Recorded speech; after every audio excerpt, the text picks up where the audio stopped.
काय भावा, हारलास आणि ते पण एवढ्या लवकर? अरे मग तुझ्या स्वप्नांचं काय? आणि तुझ्या आई वडिलांच्या स्वप्नांचं काय?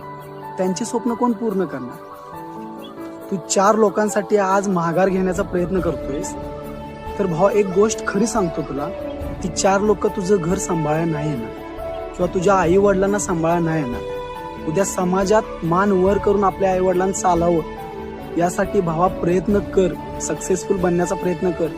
स्वतःची स्वप्न ह्या 4 लोकांसाठी नको मारू, काहीतरी बनण्याचा प्रयत्न कर. आपल्या आई वडिलांना 4 चौघात जास्त ओळख भेटू दे, कारण आयुष्यभर त्यांनी खूप हालातीचे कष्ट घेऊन तुला शिकवलाय, एवढा मोठा केलाय, तर आपलं पण काहीतरी कर्तव्य आहे की काहीतरी त्यांना दिलं पाहिजे. आपल्या पण आयुष्यात त्यांनी मरताना तरी हसत हसत मारावं. त्यामुळे भावा ह्या 4 लोकांचा विचार करू नकोस. तू जिथं आहेस, जिथून जेवढं आहे तिथून स्टार्ट कर, काहीतरी करण्याचा प्रयत्न कर. कारण भावा देव पण त्यालाच देतो जो काहीतरी करत असतो, मेहनत करत असतो.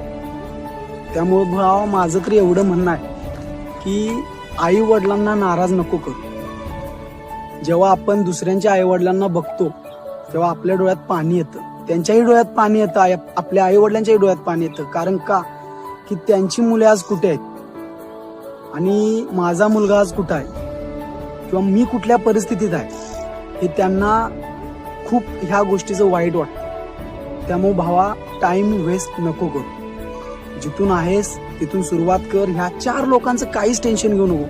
ह्या 4 लोकांचा तू विचार सोडून दे. हे 4 लोक तुझ्यावर हसणारे आहेत, तुला साथ देणारी कोण नाहीत. त्यामुळे भावा तू प्रयत्न करत राहा, एक ना एक दिवस सक्सेस नक्की होणार.